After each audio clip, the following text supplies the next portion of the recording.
The sun dips below the horizon, painting the savanna in shades of orange and purple. For most, it's a time of peace, a moment to rest.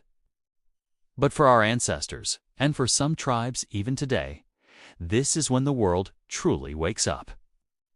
This is the beginning of the Night of the Predators. Welcome, everyone. Today, we read diving deep into the primal fears and incredible bravery of those who stand guard when darkness falls, defending their people from the most efficient hunters on the planet. Imagine this. The only light comes from a crackling fire, casting long, dancing shadows that play tricks on your eyes.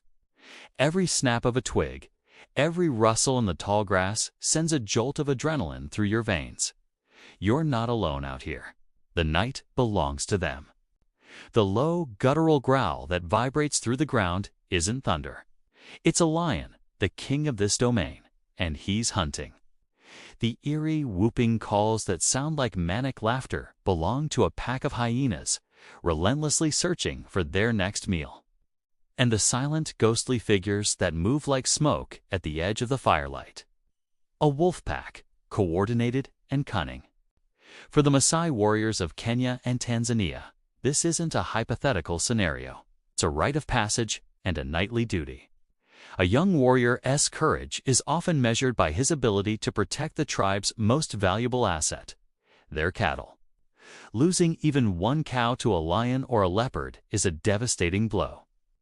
So they stand guard, armed with little more than a spear, a shield, and a courage forged over generations. The fire is their first line of defense. Predators are wary of flames, but hunger can make them bold. The real defense is the human presence, the unwavering watchmen who refuse to back down. They learn to read the night, to understand its language. The frantic cry of a nightjar, the sudden silence of the crickets, these are all signals. Warnings that danger is approaching. Let's talk about the wolf. In the colder northern climates, the wolf was the apex predator that haunted the dreams of our ancestors. Unlike the solitary leopard, wolves hunt in packs, a highly intelligent and cooperative unit. Defending a settlement from a wolf pack required a community effort. Sentinels would be posted, not just with spears, but with torches and loud noisemakers. The goal wasn't always to fight, but to intimidate, to create an illusion of strength and numbers. They knew the wolves' strategy. Test the defenses, find a weak spot, and create panic. A single wolf might show itself to draw the defender's attention while the rest of the pack attacks from the opposite side. It was a chess match where one wrong move could mean losing livestock or even a life. The psychological pressure was immense. Staying awake, staying alert, hour after hour, while the howls echoed from the surrounding hills, was a true test of human endurance. Now, let's return to the African plains and face the hyena. Don't let their clumsy appearance or strange calls fool you. Hyenas are incredibly powerful and intelligent. With bone-crushing jaws, they are masters of attrition. A clan of hyenas can lay siege to a village, testing the fences, trying to dig under them. Their sheer numbers and persistence wearing down the defenders. For tribes like the Hamar in Ethiopia, protecting their goats and cattle from hyenas is a constant battle. They build thick, thorny fences called bomas, but a determined clan can still find a way through. The night watch has to be proactive.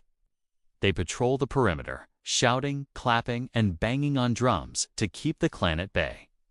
Sometimes, a few brave individuals have to venture out from the safety of the boma to drive the hyenas back, a truly terrifying task. It's a war of nerves, and the hyenas are notoriously patient. But what happens when the predators get through? This is when true courage is revealed. Picture a lion, a whirlwind of muscle and claws, leaping over a fence into the cattle enclosure. Panic erupts. The cattle scatter. In this moment of chaos, the warriors must act. They don't run away, they run towards the danger. Forming a line, shields locked, they advance on the lion. It's not about brute force. It's about strategy and communication. They use their numbers to surround the predator, shouting, feinting with their spears, creating a wall of intimidation. The goal is to drive the lion out without a direct, bloody conflict, which is risky for both sides. A wounded lion is even more dangerous, and an injured warrior is a liability to the tribe. This dance with death, performed under the moonlight, is one of the most incredible displays of human bravery you can imagine. The knowledge required for this defense is passed down through generations. A child learns to distinguish the call of a hunting lion from a territorial one. They learn which way the wind is blowing because it carries scent, their own to the predators and the predators to them. They learn to read tracks in the soft earth by the morning light to know what visited in the night. This isn't just about fighting. It's about a deep, intimate understanding of the ecosystem they are a part of. They respect these predators even as they defend against them. They are not seen as evil, but as powerful rivals in the great cycle of life and death on the savanna. This nightly vigil shaped human society in profound ways. It fostered a deep sense of community and interdependence. You couldn't survive the night alone. You relied on your brother, your father, your neighbor to stand with you. It sharpened our senses, made us smarter, more cooperative.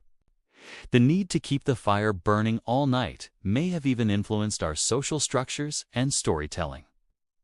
As people gathered around the flames, sharing tales and wisdom, while one eye watched the darkness.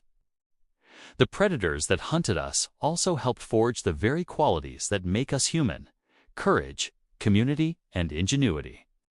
Even with modern technology, these ancient battles continue.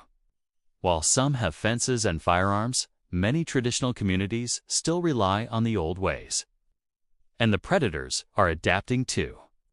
Lions in some regions have learned to ignore the sound of radios left on to mimic human presence.